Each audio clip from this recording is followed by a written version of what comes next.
Right, we're going to look at a slightly contentious issue now, and this is the word we're looking at: monitoring. And what we could really mean by monitoring is having a look at how you can monitor the staff that work for you. Now, I'm fairly confident that most of you guys probably know what one of these things are. That's an iPhone. Any old smartphone, to be honest with you, is going to have in it something called a GP. It has a global positioning satellite system. And you may be used to that because, so for example, if you were to bring up the Maps app on here, it will draw a little map of wherever you are on the screen, and there's your roads and stuff wherever you live, and there's the woods and whatever it's going to be, and it'll come up with a little pin marker saying you are here. But the whole point being is that you're able as a employer, if you wanted to, and that's a contentious thing, is that you could put a system in place that now allows you simply to track where your employees are. So for example, if I am I don't know, I'm in charge of a sales team, and I send one of my sales team off to Herne Bay in Kent, where I live, I might decide that I want to use a tracking system to see if they're actually on their way to Herne Bay, or if they're in Herne Bay. It's Big Brotherish, isn't it, really?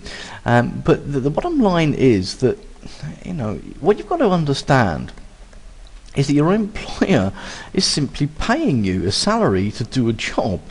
And so if I was an employer, I'd want to know that you were doing your job. Now, we're not going to get on the moral high ground of what's right and what's wrong here, but we're saying that the employer has the ability to track where their staff are actually at. So, you know, the question, I suppose, the ethical question is, in theory, their system could do that 24/7, so I might want to track you outside of work hours as well.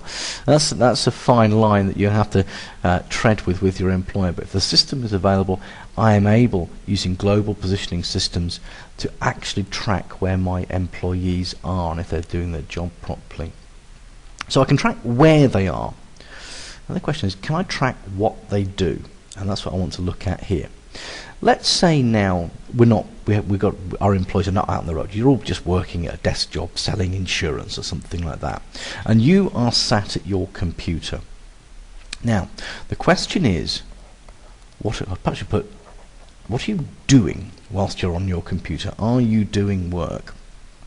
Well, there's a few things that I want to consider here. First of all, your computer is going to be connected to a switch. And that switch, and we'll talk about the internet for the moment, may be connected to, and this is going to be your proxy server. And that proxy server is then connected out to, well, the internet. Should have gone for a red pen again, but there, we're out on the internet.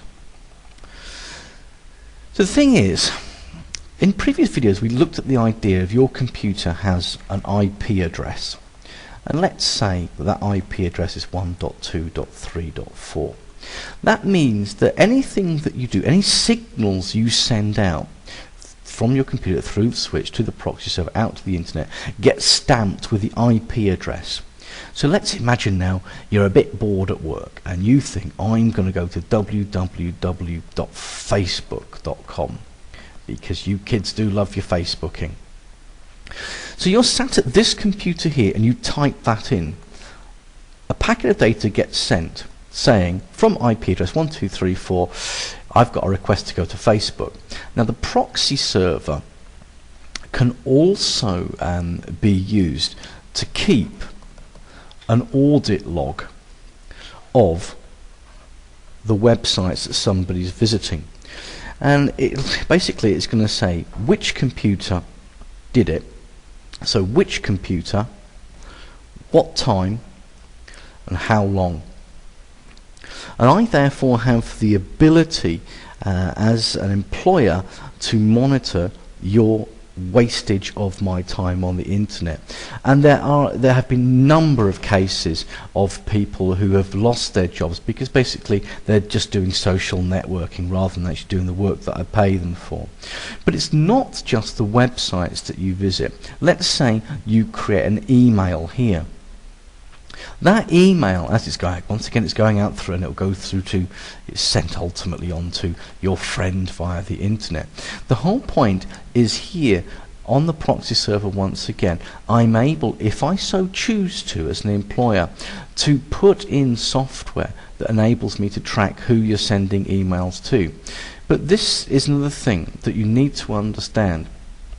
As the employer, and you'll see this on codes of conduct that you sign for, if I want to access your email, then I'm allowed to do that. And I can see whether or not the email that you've been sending is constructive and is useful. I mean, you may be aware during recent, I think the Leveson inquiry, lots of emails were intercepted with all these reporters sending things to and from each other, and now a lot of them ended up being charged with all sorts of crimes. But the whole point that you need to understand is that in the world of work, we're able to track what you do at every single moment that you are connected to the computer, and there is no way around it unless you can, if you're smart enough to mask your IP address. But 99.9% of the population are not going to be able to do that.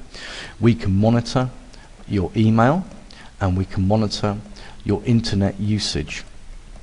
And if you perhaps spend some time on Google, there are lots and lots and lots of cases of employers that have dismissed people for what they're doing. And probably the most classic scenario of all, and we're going to be grown up about this, is the vast majority of people that have been dismissed over not using the internet properly have actually been dismissed because what they do is via email they forward pornographic material to colleagues. They think it's a bit of a joke, but the bottom line is this: it's not a crime, but you're going to lose your job over it. Well, there's a good chance that you'll lose your job over it. So monitoring. One, people monitor your email and your communication. It doesn't have to be email. I can monitor things that you might do via Messenger or chat rooms. We can monitor what websites that you go to, and if you so wanted, you can also monitor the actual location of your staff and where they're at. So those are the three things: GPS location, email, and internet usage are the three topics that you may be asked to discuss if you want to talk about the monitoring of staff and what they're doing.